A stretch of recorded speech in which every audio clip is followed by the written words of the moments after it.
Today is Monday, and I was going to make a video going from Stoke Bruin back down towards Milton Keynes, down the Stoke Bruin locks. This morning I met a canal and river trust man who advised me strongly not to. So let's have an evening walk and find out why. This is the first lock I would get to, the fifth lock from the bottom, and frankly nothing seems terribly amiss. This lock gives us a clue, although in and of itself an overflowing lock isn't particularly unusual.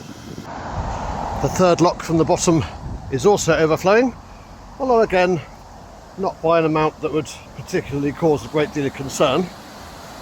The last lock from the bottom is behaving completely normally. It's only as we approach the bottom lock that we can start to see what it is that might be closing the canal at this point.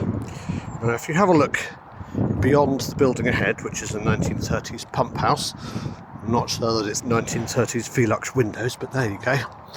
You can see quite nicely towpath, fine, with some puddles on it, and a canal, which seems fine, unless you know how this canal should look. You see, there should be a towpath that is 3 feet above the level of the water, and to the right of the towpath there is a wharf, and I can't currently see a wharf, so that's not very good news. Equally, this pump house, as you can see, is sitting on the ground, normally 3 feet above the level of the canal. Only today it's more or less in the canal. Now, the water levels have fallen significantly since this morning, but you can see no wharf when there should be.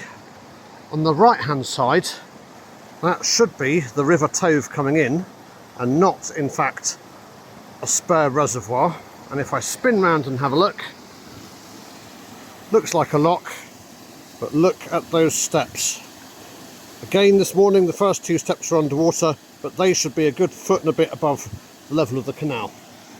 So, whilst you probably could navigate the canal in this state, this morning I absolutely could not have done, and I've chosen not to until later in the week.